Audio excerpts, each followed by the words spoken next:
Muy buenas tardes, yo soy Patricio Enkerlin y hoy tengo la suerte de platicar con Rocío Amezquita. ¿Cómo estás, Rocío? Muy bien, muchas gracias y muchas gracias por la invitación. No, muchas gracias por dejarme platicar contigo. ¿Y qué te parece que empezamos por el principio?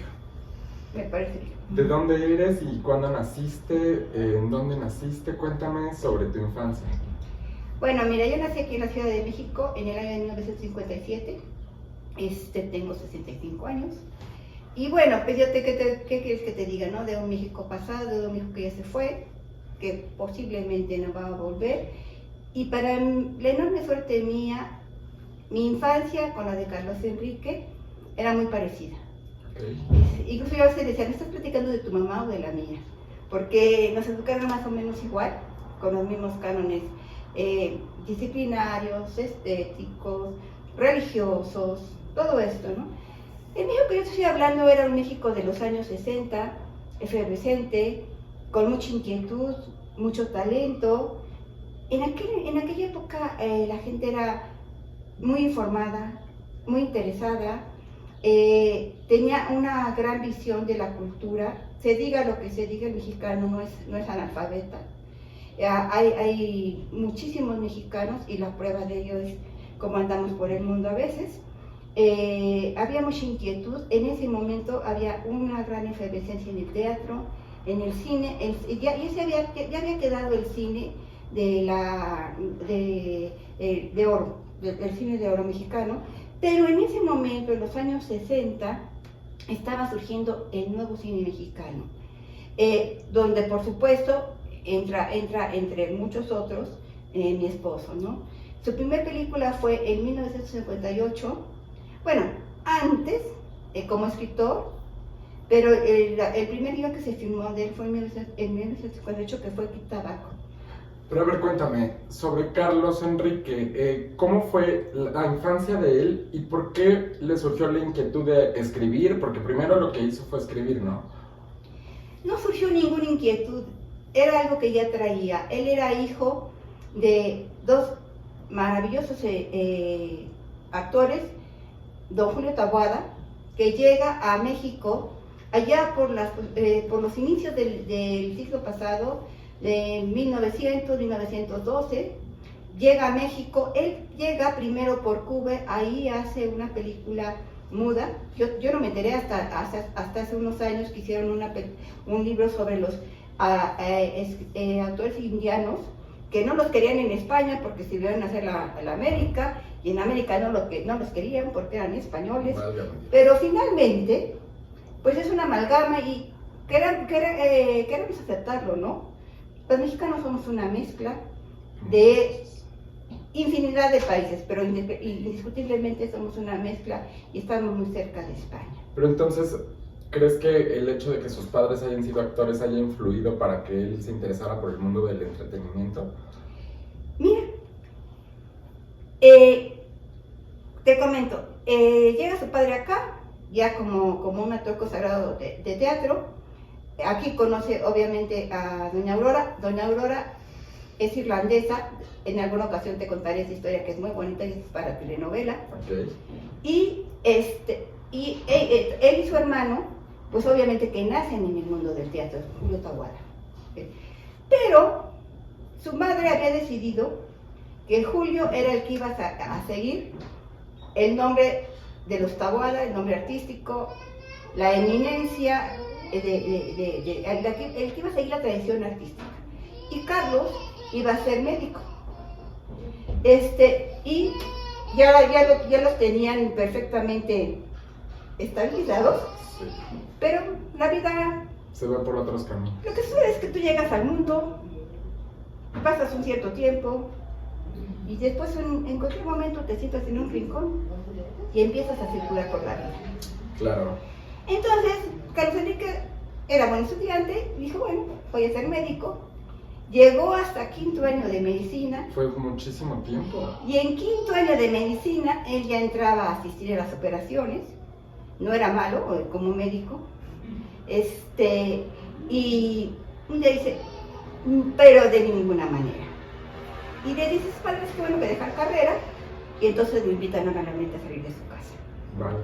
Antes los padres no se andaban con Rodeos. Lo que tú quieras, te vas a traumar. No. Antes era, Corrían.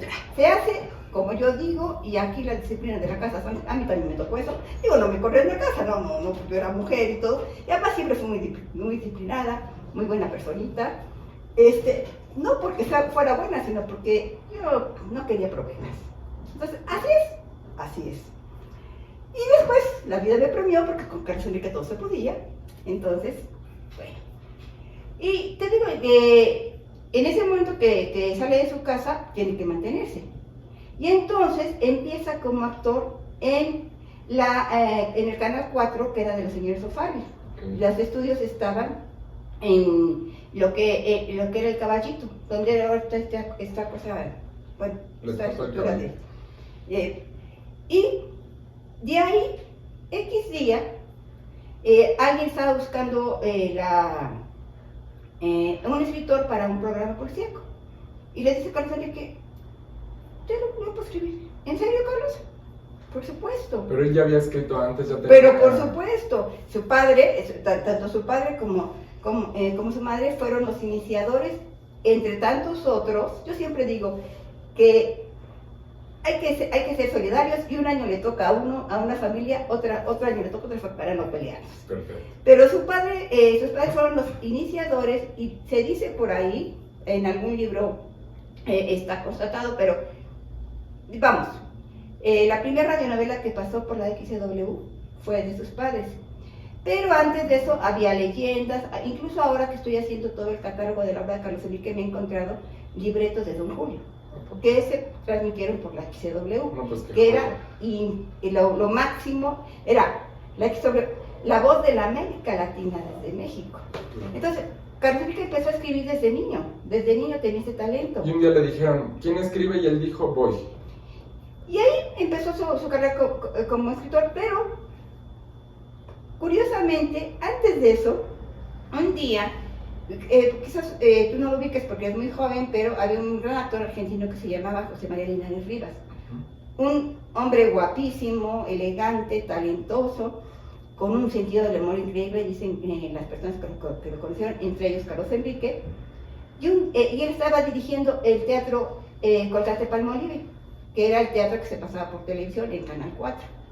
Entonces un día le dijo Carmen Montejo a Carlos Enrique, dice José María que dirijas. Y Carmen tenía bueno, qué confianza la señora Carmen, tenía la fama de ser muy bromista. Sí. Y le dice Carlos Enrique, sí, y siguieron en la chorcha. No le creyó. No, y entonces le dice por segunda vez, ahora sí que por segunda vez, ¿crees en mí? ¿Me amas?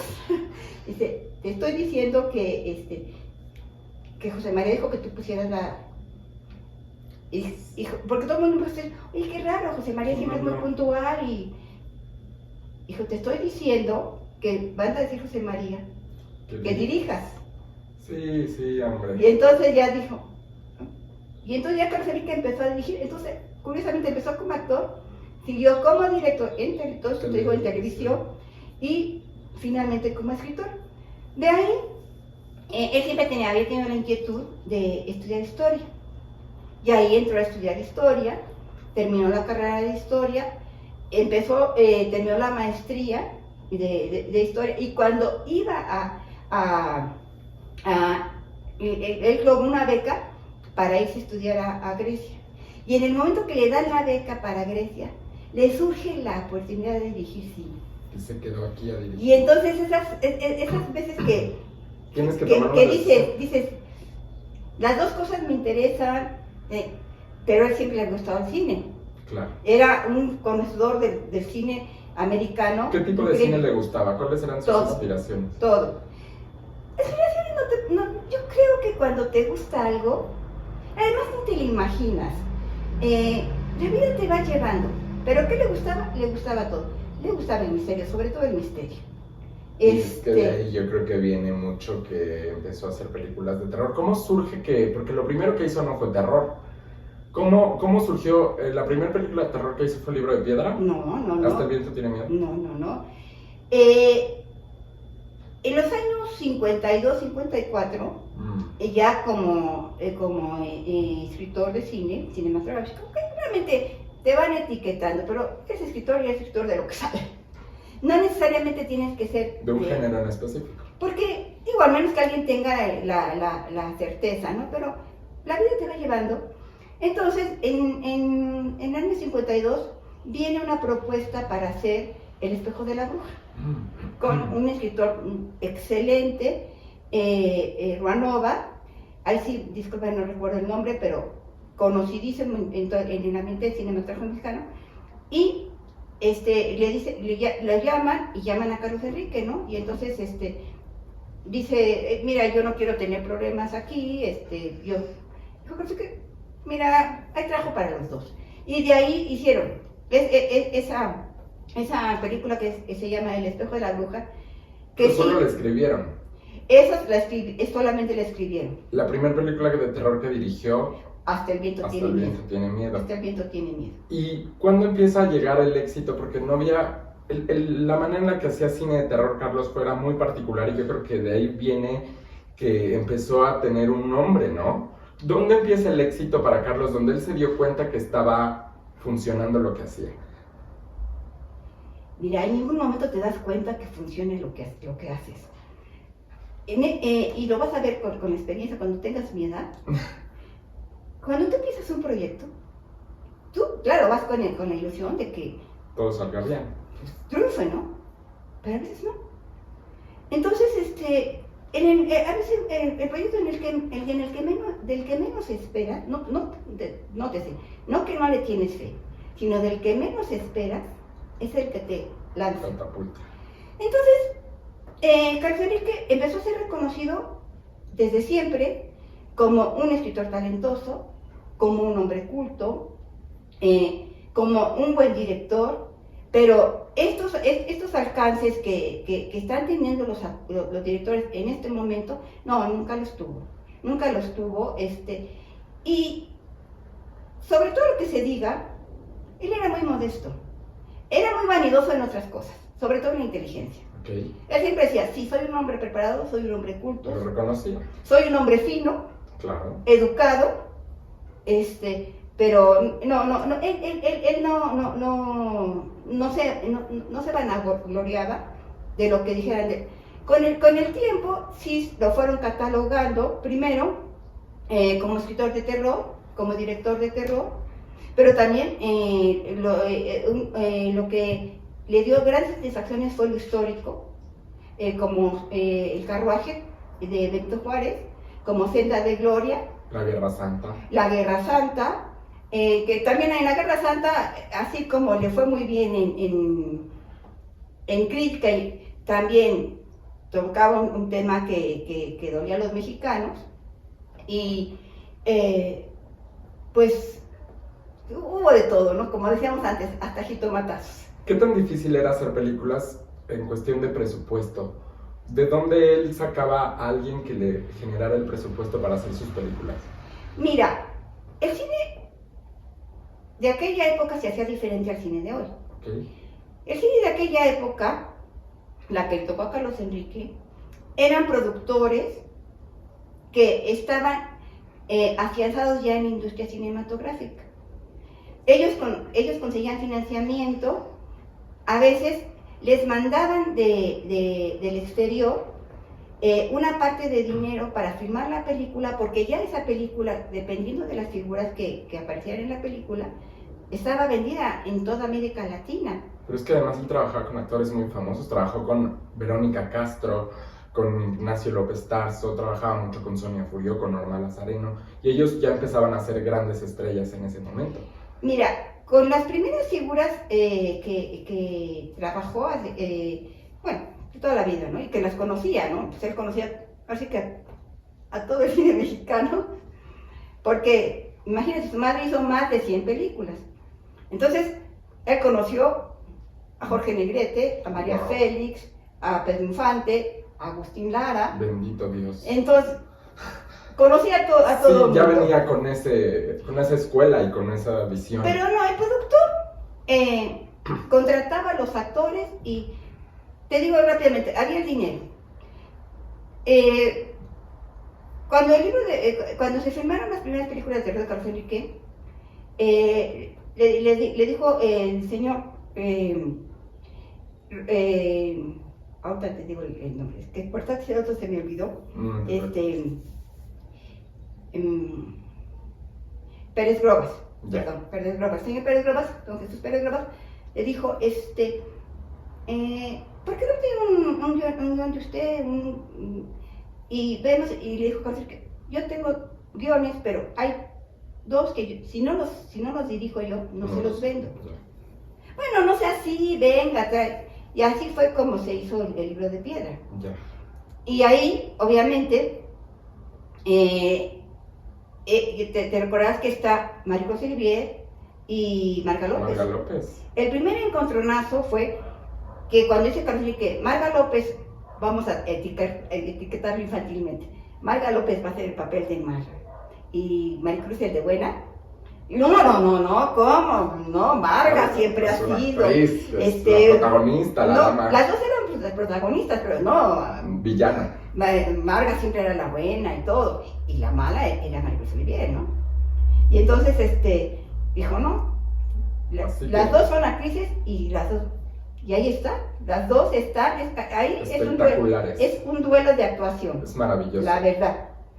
Y sobre eso, las chiquillas que en ese momento, ahora unas siguieron, otras no siguieron, pero todas esas chiquillas que estaban ahí en ese momento, sí lograron destacar. Claro. Porque antes que nada, Carlos Enrique era director de actores, ¿sí? Él era muy respetuoso con los actores, pero sí imponía su criterio. Porque cuando Carlos Enrique llegaba al set, él ya sabía lo que quería. No iba a ver si se aparecía la música y llegaba la inspiración. Llegaba con una visión y eso es lo que se tenía que hacer. Llegaba con su plan de trabajo del día y ahí estaba todo. Él ya había ensayado con los actores y era muy respetuoso del actor. Y además con las mujeres, porque me he dado cuenta que sobre todo en las películas de terror, las protagonistas eran siempre mujeres jóvenes. ¿Por qué era esa visión de él? Bueno, mira, Carlos Enrique era un hombre de avanzada, definitivamente. En ese momento también estaba surgiendo muy fuerte, ¿te acuerdas que te estoy comentando que estamos hablando de los años 60? Estaba surgiendo la liberación femenina, la emancipación femenina, y que ya la mujer buscara su modo de vida.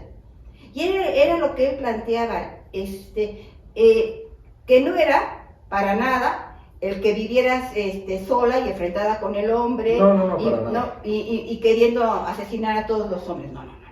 La visión era que las mujeres éramos capaces y en ese momento ya había muchas mujeres en las universidades, éramos capaces de mantenernos y de organizar nuestra vida. Pero esto no estaba confrontado en un mundo con que quisiera formar una familia. Sí, por supuesto, ¿sí? Que no. Entonces, ¿qué pasa aquí? Carlos Enrique muestra Hasta el viento tiene miedo, en Más negro que la noche. ¿Qué muestra? Las mujeres trabajando, buscándose un modo de vida decente o... Y además orgullosas de su sexualidad y de su cuerpo, porque... Sí, por ejemplo, en Hasta el viento tiene miedo, Norma Lazareno hace un striptease, que es una escena maravillosa, pero no es una escena que se viera comúnmente en las películas en esos momentos. Te voy a decir que yo acabo de estar con la señora Lazareno bueno, acabo, ¿no? Ya pasaron muchas veces. En el año pasado, en el Festival de Morio, donde hizo una actuación especial para una película de terror, y ella misma dijo ahí, en esa noche, que el papel que la van a recordar siempre en el cine mexicano es el famoso de Kitty. Claro. Porque primero el grito, y segundo, esa sensualidad que ella muestra ahí, elegante. Buena actriz. Bueno, eso ya sin parangón, ¿no? Pero esa escena siempre se le va a recordar a ella por cómo se hizo, con qué elegancia, con qué dedicación, ¿sí? Y yo creo que fue una de las actuaciones memorables, entre otras, porque yo le he visto muchas cosas muy, muy, muy buenas a la señora Norma Alzareno, porque primero que es una gran actriz, Sí. pero sí creo que dada la juventud de ese momento, fue un papel que sí, que fue como anillo al dedo para ella. Le tocaba ese papel. Pero también en esa película vuela Alicia Monet, Claro. Fresca, bella, era el prototipo de la chica de esos años, ¿sí? Y bueno, las otras niñas, Elizabeth Oteirón también está muy bien en su papel. Todos están muy bien, hace un gran ensamble de actores. Ujú. Eso es lo que Sí, pasa. sí. Como tú dices, era director de actores y se nota perfectamente en las películas. Ujú. Ahora estamos hablando de los años 60. ¿En qué año conoces tú a Carlos Enrique? 72. 72. Ya brincamos a los 70. ¿Y cómo es que lo conoces y cómo surge su relación? Pues mira, lo conocí después de cumplir los 15 años. Ok. Y él daba clases de teatro. A mí el teatro no me interesaba, pero como no, era la única. A mí me gustaba leer. Yo ya empezaba a escribir, pero no se me daba esto de la actuación, porque aunque no lo crean, soy bastante tímida. Entonces, lo conocí un día después de cumplir los 15 años, era el maestro de teatro, y me doy cuenta, yo en ese momento leía muy desordenado. Leía igual clásicos que actuales, que no actuales, Sí. y yo necesitaba más o menos ubicar, porque con mi padre podía hablar de muchas cosas que yo leía, pero no de todo, porque había libros prohibidos, en aquel tiempo todavía había libros prohibidos. Válgame Dios. Y entonces, me doy cuenta que con él Puedes hablar. puedo de hablar y le puedo preguntar de libros y le puedo todo esto, ¿no? Y de repente le digo, ¿qué eran las carreras de ese tiempo? Medicina, abogacía, para las mujeres todo. maestras. Secretarias. No, pero ya te estoy hablando de un nivel Ya, ok. de llegar a la universidad, ¿no? Ya una arquitecta era así como que una ingeniera, y yo tengo primas ingenieras, o sea que más o menos en el entorno familiar sí había Mujeres profesionistas. este acervo cultural. Y tengo primas que empezaron a trabajar muy chicas, pero no se hablaba de esto a liberación femenina. Todas, bueno, no me atrevo a decir que todas porque no me acuerdo, pero la gran mayoría se casó y tuvo hijos y todo. Hubo quien decidió que se quedaba a cuidar su casa, que a mí me parece sensacional porque a mí me gusta mucho toda esta cosa de la casa. Pero también hubo que dijo, no, yo salgo a trabajar porque a mí me gusta, pero sin abandonar a su casa, sin abandonar a sus hijos. Era otra visión del mundo. Empezábamos a asomarnos al mundo. Y por eso te identificaste con Carlos y empezaste a darte cuenta que con él podías platicar de todo esto que tal vez en tu familia no podía.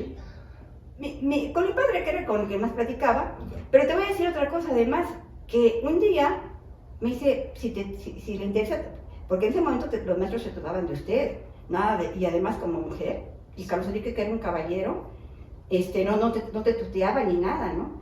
Entonces me dijo, si a usted le interesa todo esto, señorita, ¿por qué no estudia la carrera de literatura? Y dije, ¿existe eso? ¿Dónde existe eso, no? Y es ahí cuando él me dice que en la universidad y todo esto. ¿Sí? ¿En dónde estudiabas tú con él? En el Instituto de Renacimiento, con religiosas. Válgame Dios. Sí. Entonces, imagínate, con religiosas y toda aquella barunta que traía en la cabeza, porque siempre la he tenido llena de pájaros, afortunadamente. Entonces, digo, él fue el que me orientó, pero en ese momento fue un conocimiento de maestro-alumna. Después, había pláticas, pero yo era menor de edad, ¿sí? Ya me tenía una escuela babosa, la verdad. Que a los 15 años... Todo el mundo es un escuincle baboso. Queriendo despertar y queriendo decir a todo el mundo, ¿qué te pasa? Yo pienso, yo soy Sí, quieres salir y decir que eres capaz de muchas cosas. Y de repente dicen, ¿sabes qué? Aprende Caracha, más. estate en tanta paz y bájate los humos, ¿no? Y te digo, yo seguí estudiando, yo estaba en ese momento estaba yo empezando la carrera de preparatoria, Y luego ya llegué a la universidad y seguí otros estudios, ¿no?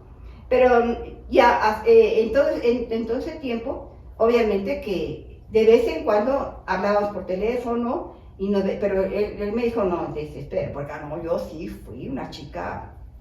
¿Qué como, esperaste? y, no, que esperé, ni que nada, yo me declaré y me mandaron a paseo. ¡Ay! Me mandaron a paseo, pero mira, el que pese alcanza, ¿no? Pues sí, ¿cuántos años después fue? 12 años. 12 años después de que era tu maestro y lo conociste, ¿se casaron? Uh-huh. ¿Y qué crees que fue lo que a él le gustó de ti? No, eso sí no me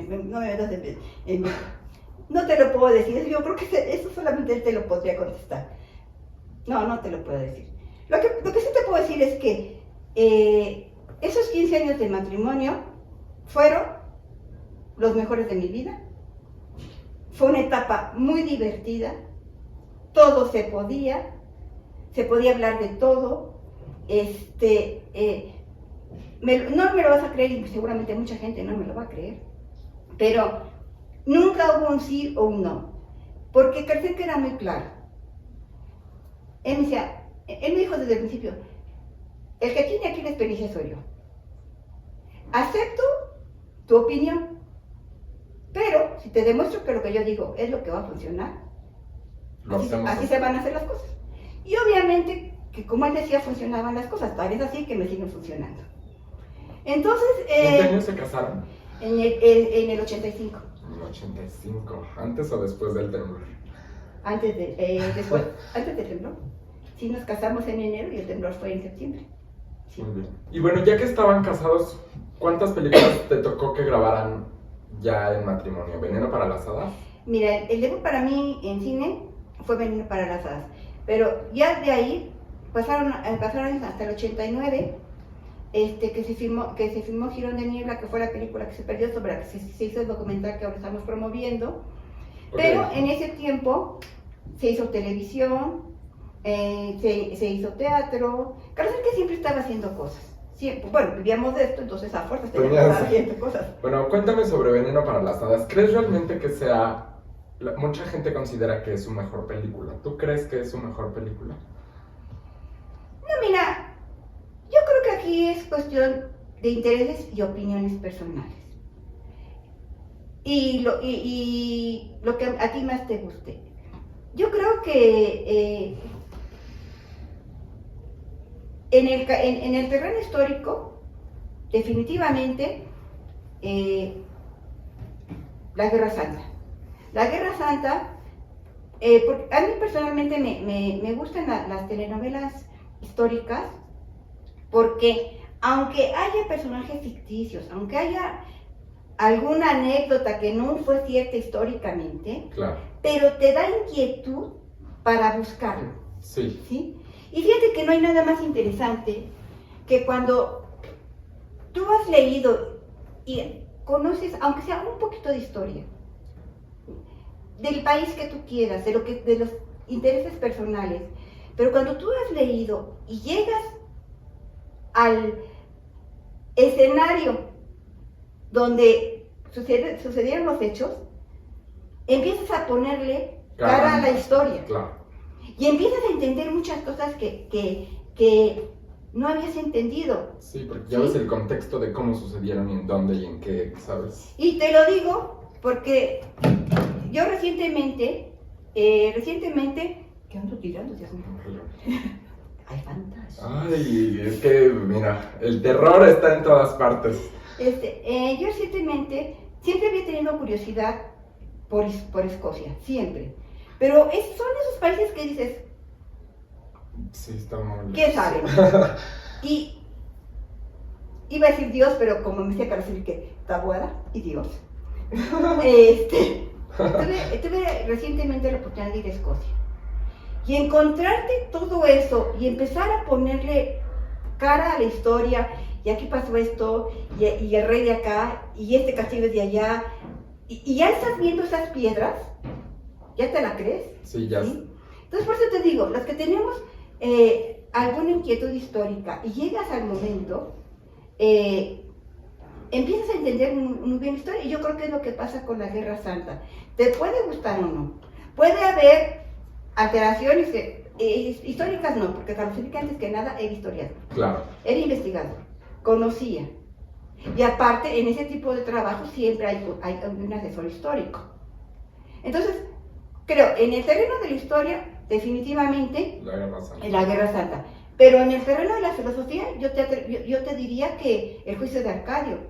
El Juicio de Arcadio es una película, volvemos a lo mismo, te puede gustar o no, pero que te inquieta, que te hace pensar, que te hace enojar. Que es, a final de cuentas, lo que tiene que hacer el arte en ti. Exactamente, entonces digo, yo creo que El Juicio de Arcadio, y te estoy hablando porque El Juicio de Arcadio nada más conozco el guión, nunca he visto la película porque de esas cosas que el cine mexicano anda por todo el mundo, menos en México. No está perdida, ¿qué? Y he estado intentando una copia, me han comentado que está en Estados Unidos.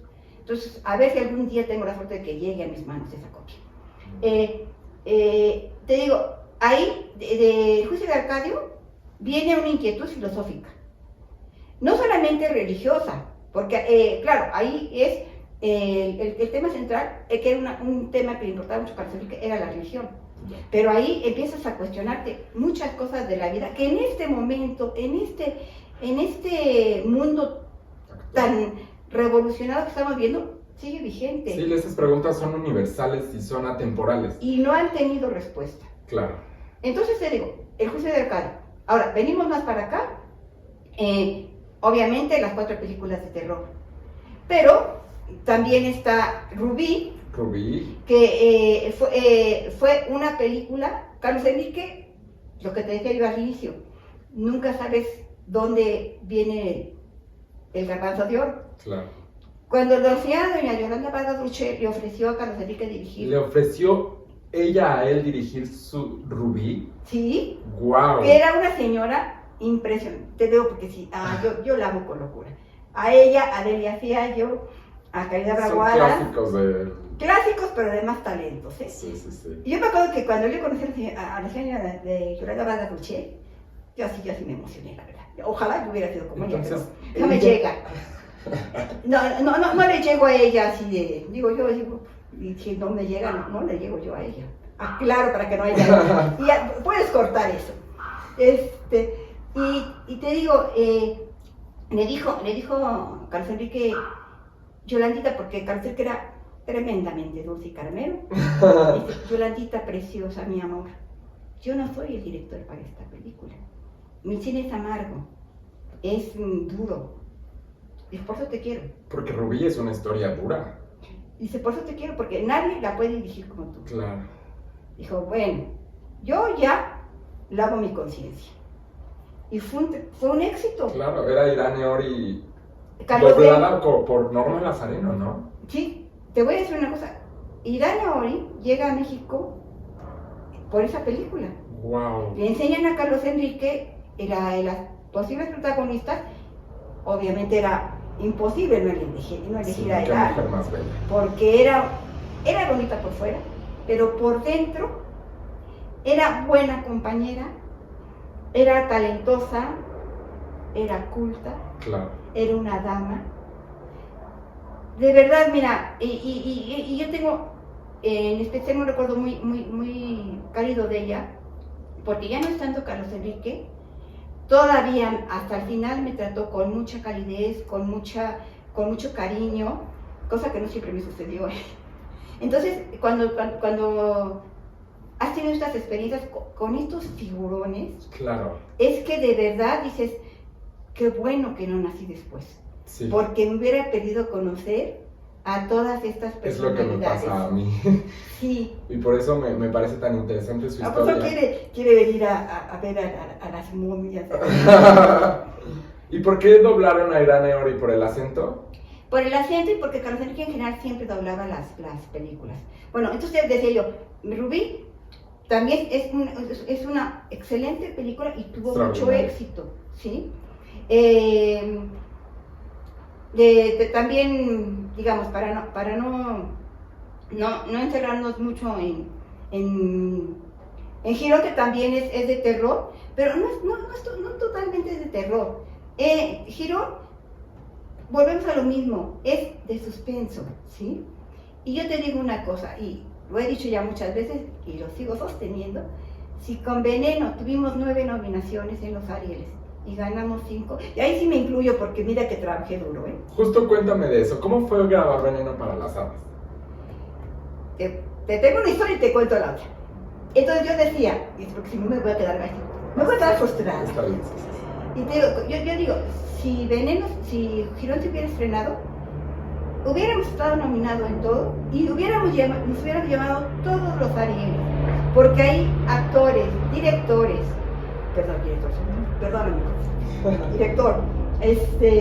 foto, es que todo el mundo estaba, y ahí nos hubiera ido muy bien en los Arieles. Bueno, muy bien, como a veces ven los premios, pero bueno.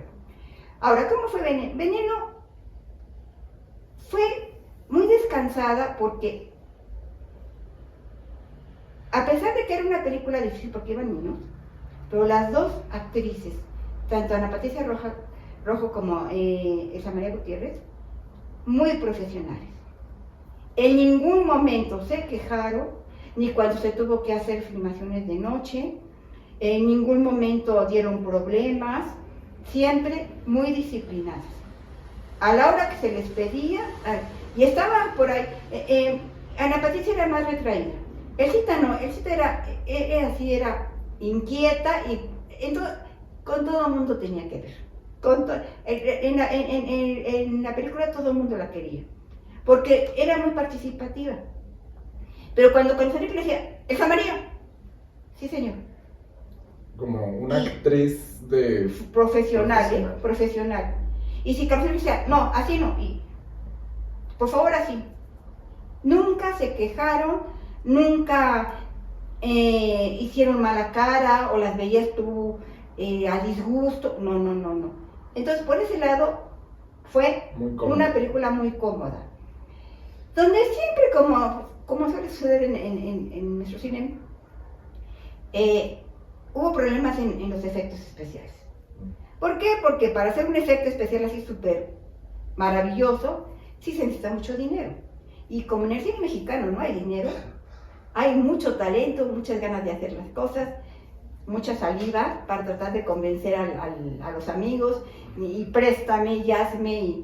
¿Por qué? Porque el cine mexicano, en este momento no te puedo decir, pero el cine mexicano en ese momento se hacía de saliva y de buenas intenciones, porque los recursos que había pues era para el material. Claro. Lo que sí te digo que, por ejemplo, las momias que tú ves en Veneno, esas momias las hicimos, y nos mereceríamos entrar al libro Guinness, en menos de 24 horas. ¿Por qué las hicieron? Ahorita te platico, llega el encargado de todos esos efectos especiales, le dicen a Carceri que, ¿sabes qué? No tenemos el permiso para filmar las momias en el Museo del Carmen. Vale. Y menos de 24 horas para la filmación. Y entonces dijeron, ¿cómo? No, es que no, yo no cambio nada. Yo no te dije ayer que quería las momias, yo te dije desde antes de empezar la película. Y estaba ahí un ingeniero, yo digo que es ingeniero porque para hacer eso tienes que ser ingeniero. Se llamaba el señor Enrique, desgraciadamente no recuerdo bien el apellido, pero ahí lo vas a ver en los créditos. Y entonces se acercó y le dijo a Carlos Enrique, yo se las puedo hacer, señor. Y le dijo, ¿cómo? Si me da usted 2,000 pesos, que en ese momento era nada, se las tengo para mañana, pero si ella me ayuda. Y se fue rápido a comprar servituallas de cocina, no sé cuántos litros de resistor blanco, una tina espantosamente grande, y ahí empezamos a remojar rollos y rollos y rollos y rollos de papel de cocina en el resistor, y mientras remojábamos el papel, él fue armando en palos de escoba, él fue armando las momias. Y tú no la crees, ¿verdad? Porque sí te asustan. Bueno, sí, nunca me hubiera imaginado que son momias de resistor y palo de escoba. Bueno, pues así, y a las 2 o 3 de la mañana fuimos a buscar la ropa de las momias en la utilería, De ahí estudió Churubusco. Cuando estudié Churubusco entrabas y era un mundo mágico, no lo que es ahora. Posiblemente está muy bonito, pero cuando tú entrabas a los estudios Churubusco, ¿Qué se sentía? ¿qué no sentías? Era entrar a un país mágico. Para acá había estudios, aquí escenografías, y si entrabas a la utilería, utilería era... Es que ahí grabaron básicamente todo el cine mexicano. No, porque estaban los estudios América, estaban los estudios Chapultepec, fueron declinando. Bueno, pero... Y el que se mantuvo hasta el final... Ahí sigue. Pues ya no sigue. Pues... Pero queda algo. Queda un poco. Pero lo que era, y te digo, buscar ahí en la utilería la ropa de las momias, y todo, eso fue terrorífico. Porque no había mucha luz, entonces que te podían salir, olvídate de los fantasmas, eso dices con permisito, pero te podían salir arañas. No. Yo no soy muy dada de que si sale un ratoncito grito, pero no te gustan los ratoncitos a las 3 de la mañana, ¿verdad? No, y luego si estás haciendo momias con resistol... Entonces te digo, y así fue como se hicieron, eso fue un recuerdo memorable, porque de verdad así es como se hace el cine, con muchísimas ganas y ponerle buena cara al mal tiempo, porque aunque muchas veces no está las cosas muy bien, tú tienes que seguir, porque hay una cosa que siempre, ahora ya no se respeta tanto, pero antes, pasara lo que pasara, la función continuaba. Claro. Y te digo una cosa, cuando falleció el papá de Carlos Enrique, su mamá estaba en una obra de teatro. La señora salió del velatorio para dar la función y regresó al velatorio. Sí, era muy marcada esa historia en los actores. Y te voy a decir, cuando tú entras a este mundo, lo primero que tienes que hacer es respetarlo. Sí. No es esto que te dicen, todo el mundo está loco. No está loco. Cuando tú entras al mundo del espectáculo, lo primero que tienes que tener en tu cabeza es el respeto por tu trabajo, por los compañeros y por lo que estás haciendo. Claro. ¿Sí? Y te digo, guardar las debidas proporciones, pero cuando murió mi madre, yo ese día había acabado de entregar un guión. Llegó el productor, yo le entregué el guión y le dije, por favor, mi madre murió un jueves, y yo le dije, mire, todo lo que quiera, ya no lo puedo atender hasta el lunes, porque mi madre acaba de morir. Y yo seguí caminando porque mi madre murió en un hospital. Y le dije, ¿qué me dijo? Es que su mamá acaba de morir. Me alcanzó el productor, dijo, señora, discúlpeme, yo no sabía. Dice, no sé, yo quedé de entregarle el guión, aquí lo tiene, pero ahorita ya no puedo hacer nada. Claro. ¿Sí? Así es el mundo del espectáculo. No es de que... Sí, hoy no tengo ganas. Me duele, y te platico otra cosa que para mí fue muy emotiva. Cuéntame. Emma Teresa Armendáriz, que era muy amiga de Carlos Enrique, ella murió en el escenario. Estaba en una obra de teatro, murió, además, eso sí fue una traición que me hizo. Murió el año en que murió Carlos Enrique, en el día de su nacimiento. Santo. Cosa que me dejó mal, porque yo era la que se tenía que haber muerto, pero me dejó mal. Ay. Y entonces, yo lo había ido a ver una semana antes. Por algo me dijo, vamos a cenar, pero yo ya tenía un compromiso ese día. Dije, no, mira, vengo semana que entra y ya de aquí nos vamos a cenar. Nada más que ya no hubo semana que entra. Porque el siguiente sábado me empezó a dar un infarto en el escenario. Estaba trabajando con Rogelio Guerra y le dice a Rogelio, ayúdame a salir porque me siento mal. Y afortunadamente estaba haciendo un papel así de loca y la empezó a jalar Rogelio, y cuando salen del escenario lleva muerto. Válgame Dios. Entonces digo, Sí, esa es la clase de disciplina. son las cosas que tienes tú que aprender en esto. Entonces digo, bueno, tenemos esa película y en Veneno, definitivamente, uno de los momentos más bonitos, pues fue eso de las momias. Otro momento que fue espectacular, que todo el mundo se rió. Un día me viene corriendo un señor de los de utilería. Dice, córrele señora porque la anda buscando don Carlos. Y yo, pues ¿qué se le ofrece, no? Y entonces me dice, ¿dónde andabas? Digo, oye, yo estaba jugando con las Barbies. ¿No entiendes que es un trabajo muy laborioso? Sí. Porque ese día se filmaba la escena de las niñas en el colegio. Ok. Entonces tenías que tener entretenido al grupo. Pues sí, entre tantos niños. Pero en general las niñas muy disciplinadas, pero llevaban sus Barbies, llevaban Pues todo. sí. A ver, déjame ver tu Barbie, a ver, déjame vestirla. Yo tenía que jugar con las niñas, ¿no? Justamente alguna vez escuché una entrevista a las dos y hablan muy bonito de Carlos, pero también hablan muy bonito de ti. Ah, pues muchas gracias a ellas. Siempre Muchas han dicho gracias. que fuiste muy linda con ellas y que lo aprecian mucho. Pues mira, tengo recuerdos imborrables de las 12, sobre todo porque era mi presentación en el cine.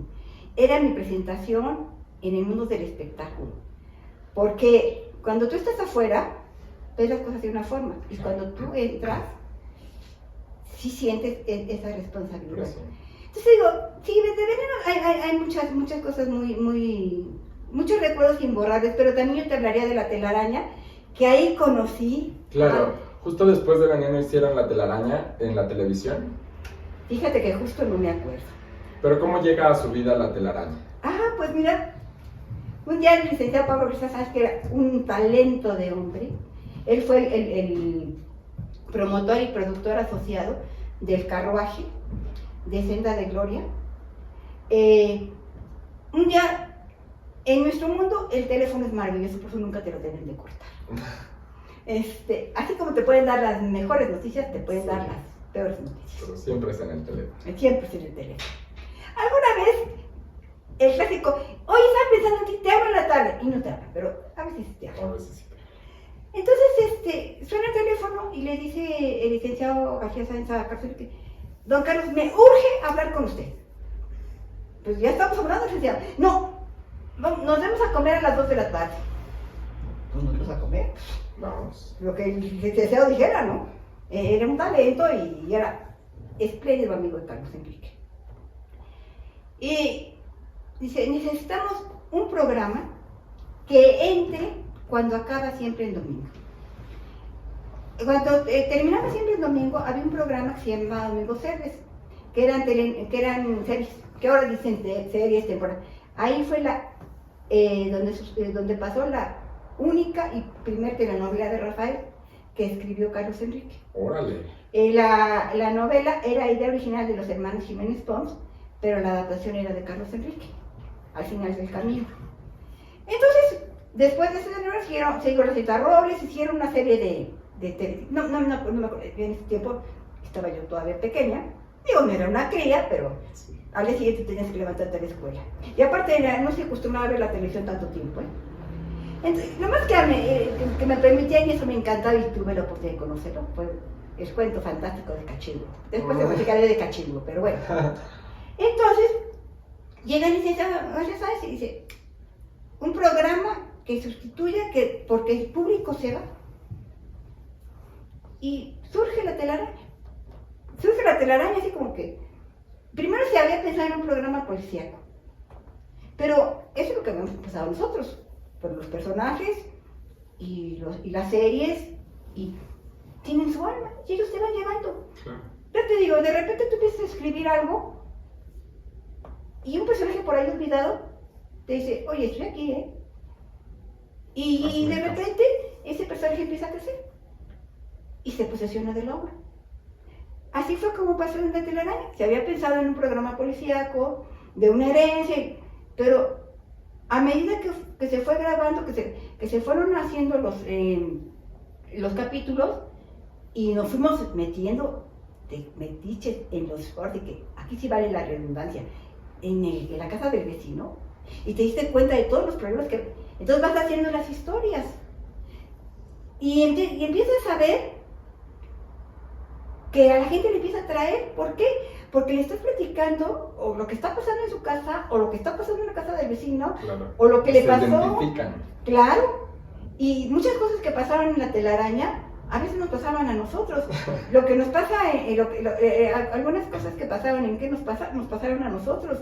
Algunas cosas que pasaron en Chavito también te pasan a ti, ¿no? Claro. Entonces, la telaraña nos va absorbiendo, pero aquí viene la anécdota. En 4 domingos ya estábamos posesionados. Y nos dice un día el señor Rafael Valedón, papá, bueno, le decía Carlos Enrique, pero como yo siempre estaba de metiche, mis oídos escucharon. Dijo, Carlos, te tengo una buena noticia. Pero tráete una botella de champán. Ay. Y dice Carlos Enrique, pues yo te la llevo, pero la merita para una botella de champán. Claro, y no solamente una, hasta 2. Ese día me callo porque si no vas por la tercera. Y llegamos a casa del señor Valedón y le dice, el próximo viernes entramos al horario estelar. Nada más que el programa que quitaban, que no alcanzó el rating, fue uno donde la estrella era Guillermo Orea y Lilia Michelle. Okay. Y le dice Lilia, sí, mi vida, pero me quitas a mí. Pero Rafael, que era tan oportuno, tan jovial, dice, mi vida, ¿qué te preocupa? ¿Vas a seguir cobrando? ¿Sí? Porque te digo, era un talento, ¿no? Estar con él no te podía dejar. Decías, ya, porque me voy a arrugar, ya me duele la mandíbula de tanto reír. Pero bueno, y es así como entramos con la telaraña y a llegar hasta 200 capítulos. ¿Cuánto tiempo estuvo al aire? 4 años. 4 años. 4 años, 200 capítulos. ¿Y si pasaba siempre pasó después de Siempre en Domingo? No, al cuarto domingo ya nos pasaron al canal estelar, al horario estelar, vale, en el canal 2 a las 8 de la noche. Wow. Cuando terminaba la barra de telenovelas, que no había telenovelas en la noche, cuando terminaba la barra de telenovelas, salía la telaraña. Salía la telaraña. Y te digo otra cosa, tú me decías del éxito, tú nunca lo sabes. Empezaron a pasar telenovelas en el Canal 5.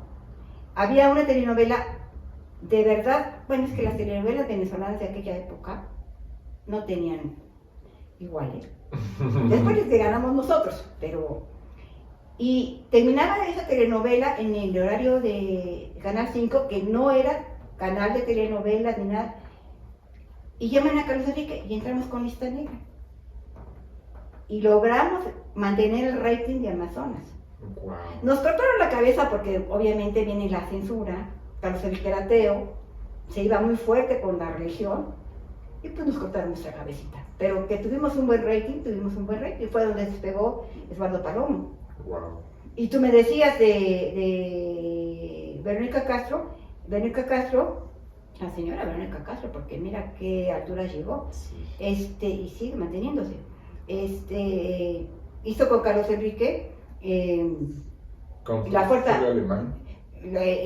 La fuerza inútil, y después esta película que de verdad ahí, para lo joven que estaba y qué tablas mostró, El arte de engañar. Salía Anel también en esa película. Anel, sí, pero te digo, ahí Verónica se posicionó como lo que era una, aparte de actriz, una estrella, Sí, porque una estrella.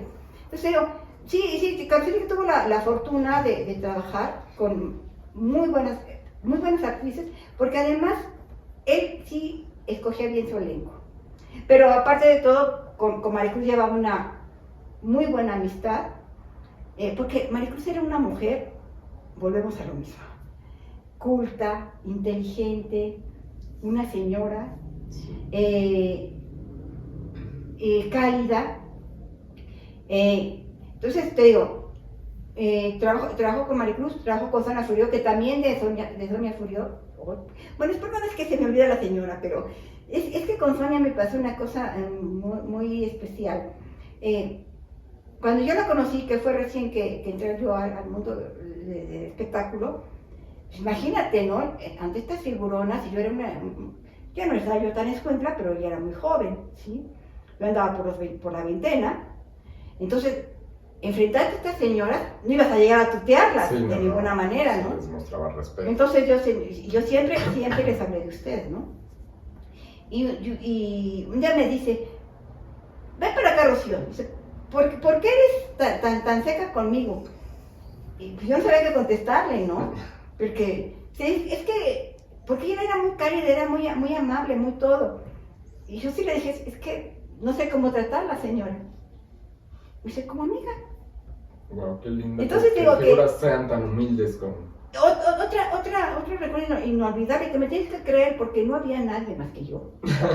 Perdón, que yo y la amiga de doña Amparo Ribelles, en una escena en España, que fuimos precisamente por un evento sobre Agustín Lara, Carcel que trabajó con doña Amparo Ribelles en Quien mató al abuelo, entre otras cosas.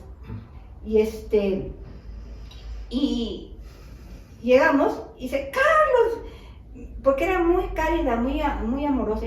Carlos, mi amor, hasta que nos encontramos, hace tanto que me vine de México, que no sé qué, no sabes, que de verdad muy cariñosa, y le dice, ¿y esta niña? Y le dice, mi esposa. Y se queda viendo, y dice, sí, Amparito, mi esposa. Pero no sabes con qué calidez me trató doña Amparo Ribelles, de verdad, amable, solidaria. Mi hija, mañana nos tomamos un café y dice, Amparito, no es mal modo de indito, pero mañana ya no estamos en Madrid, mañana ya salimos de Madrid. Bueno, si regresan o cualquier cosa te doy mi teléfono porque ya lo cambié, bla, bla, bla. Que esas personas te tengan, y no es así de para quedar bien, porque pudo haberme ignorado, ¿no? Sí, viene acompañándolo, quién sabe por qué está aquí. Y no, muy agradable. Digo, bueno, y así como te digo de ellas, del que tengo un maravilloso recuerdo y de verdad que son otra de las cosas que tienes que agradecer a la vida, Aldo Monti. Aldo Monti era cariñoso, solidario, hasta el final, hasta el último hasta el último momento que él estuvo lúcido, tuvo un recuerdo para mí, ¿no? Y un día, él ya no vivía en México, un día sonó el teléfono, y ves que no me gusta hablar, ¿no? Entonces un día sonó el teléfono y me dice, no me interrumpas, porque te tengo que decir algo rápido. Yo dije, ¿qué pasó, no? Dice, mira, me siento mal, solamente te llamo para despedirme de ti. Y ahí sí me tuve que quedar callada, porque que haya tenido la delicadeza, ese sentimiento de decirme, no me quería ir sin despedirme de ti. Y también una de sus hijas fue muy amable conmigo, porque me dijo, Rocío, cuando suceda, yo te voy a hablar inmediatamente para que no te enteres por la prensa. Y efectivamente, cuando él se fue, su hija me habló y me dijo, Rocío, ya no te preocupes. Y que te tomen en cuenta es de agradecer, la verdad, ¿no? Entonces tengo recuerdos de Aldo, del señor Valedón, y de tantas personas de aquella época, que te digo, qué bueno que no nací después. Ahora cuéntame sobre Jirón de Niebla. ¿Por qué está perdida? Mira, no te voy a platicar porque si no, no vas a ir a ver el documental. Lo que sucede es que Jirón la filmamos en una hacienda cerca de Amecameca, propiedad de, también ya falleció desgraciadamente, del licenciado Vicente Silva Lombardo. En ese momento estaba las elecciones, donde ganó el licenciado Salinas de Gortari.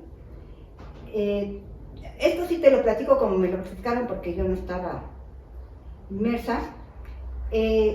Parece ser que hubo mucho apoyo para el licenciado Cuauhtémoc Cárdenas. El chiste es que un día que ya habíamos acabado, o no el chiste, no, lo que sucedió fue que ya se había terminado de filmar la película, estaba haciendo ya el primer corte y todo esto, ya para la regrabación, pero también era la primera película que se estaba haciendo en video, no en 16 milímetros. Y un día llegó el ejército y se llevó todo. Intentamos recuperar la película, pero no se pudo. Años después, muchos años después, surge la inquietud de dónde había quedado esa película, qué había pasado con la película. Y es así como, gracias a el señor Pablo Guisa y pues ahora ya señor, porque cuando conocí era un chamo, pero pues ahorita ya es un señor, a Cristian Cueva, que él mostró interés en qué había pasado. Él es periodista, aparte de escritor, y él empezó a indagar hasta llegar a que tenemos entendido, tenemos que verlo, pero pues todo eso se tiene que tener un proceso legal. Hay el 80% de la película. Y dicen los entendidos, y lo verás en el documental, que si cuando se encontraron los vampiros de los productores, los señores Calderón, fue la joya perdida del cine mexicano, que el rescatar esta película sería superior a ese momento. Yo, como le era Carlos Enrique, yo tengo que decir que sí, ¿no? Claro. Pero yo creo que todo lo que se encuentre de cine mexicano antiguo siempre será una joya. Sí. Siempre será una joya que indiscutiblemente nos pondrá en el mundo como seres pensantes que somos. Sí, los mexicanos tenemos que tener ese reconocimiento, porque como tú dices, hay gente muy culta en México. Y talentosa. Y muy talentosa.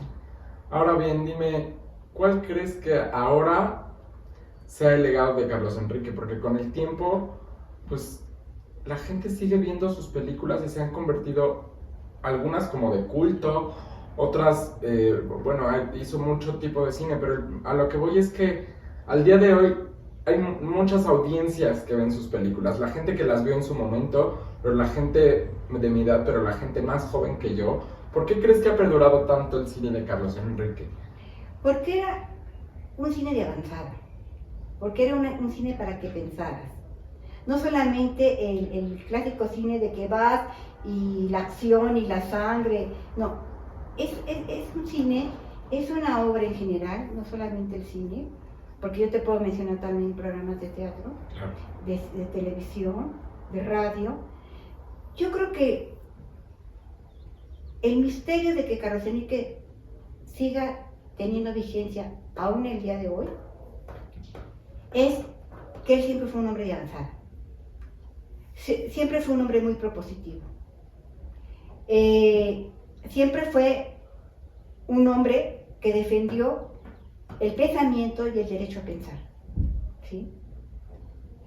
Él siempre decía, puedo no estar de acuerdo con lo que tú estás diciendo, pero tengo la obligación de escucharte, ¿sí? Y una de las, un manifiesto que te puedo dar es que él, obviamente como yo, creció en una familia católica, fue bautizado, fue confirmado, hizo la primera comunión. Claro, como la mayoría de los mexicanos. Como todos nosotros, la mayoría, porque, bueno, hasta nuestros tiempos, porque últimamente ya no, Sí. Y él se inclinó por el ateísmo, y yo sigo siendo católica, ¿sí? Y nunca hubo un problema por eso. Fíjate que no. ¿Por qué? Porque hay un respeto. Pues el derecho a pensar, que es lo que tú estás diciendo. El día que murió mi padre, Carlos Enrique, me dijo, obviamente yo entiendo que lo van a llevar a la iglesia, ¿sí? Lo dejamos adentro, yo me salgo, y cuando termine el acto, regresamos por él. Y nunca me dijo, no rosarios, no es. Sí, no. Yo seguí haciendo lo que sí te aclaro, no nos casamos por la iglesia, ¿no? Porque estos matrimonios mixtos, yo te lo digo como católica y él lo diría como ateo. Estas componendas no funcionan.